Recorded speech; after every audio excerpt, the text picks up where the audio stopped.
রাজনীতি দফায় দফায় ফেসিবাদের জন্ম দিয়েছে, সেই রাজনীতিকে বিদায় জানানো, লাল কার্ড দেখানোর নির্বাচন। জুলাই বিপ্লবের পর এটি দ্বিতীয়বার আমার কক্সবাজারে আসা, আলহামদুলিল্লাহ। তখন যখন আসি তখন নির্বাচনের দিনক্ষণ ঠিক হয়নি, এখন দিনক্ষণ ঠিক হয়েছে এবং ঘনিয়ে এসেছে। এবারকার নির্বাচন আমার আগে ফরহাদ বলে গেছে, এটা 8 সাল, 14 সাল, 18 সাল, 24 সালের নির্বাচন নয়। এই নির্বাচন হচ্ছে জাতির দিক পরিবর্তনের নির্বাচন। এই নির্বাচন হচ্ছে জুলাই বীরদের প্রত্যাশা পূরণের নির্বাচন। এই নির্বাচন হচ্ছে মানবদের জন্য একটা নিরাপদ বাংলাদেশ গড়ার নির্বাচন। এই নির্বাচন হচ্ছে শিশুর স্বপ্নে মেলে ধরার নির্বাচন। এই নির্বাচন হচ্ছে পচা খুনে ধরা 54 বছরের যে রাজনীতি দফায় দফায় ফেসিবাদের জন্ম দিয়েছে, সেই রাজনীতিকে বিদায় জানানো, লাল কার্ড দেখানোর নির্বাচন।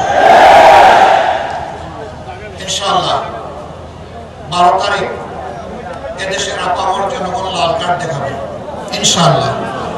আজকে যে উত্থান জনস্রোত যেটা আপনারা লক্ষ্য করছেন, এটা শুধু কক্সবাজার নয়, এটা এখন 56,000 বর্গমাইলের একই দৃশ্য।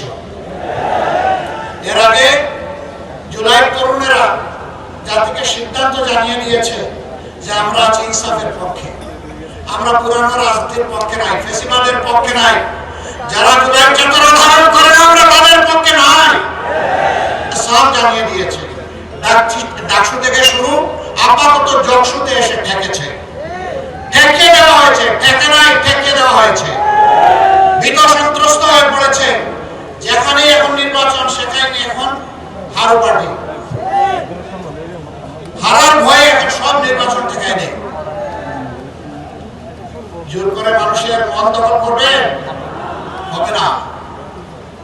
মাহমুদা মিঠু বলে গেছে যে তাকে নিয়েও বুলিং করা হচ্ছে, অপমান করা হচ্ছে। সে কে?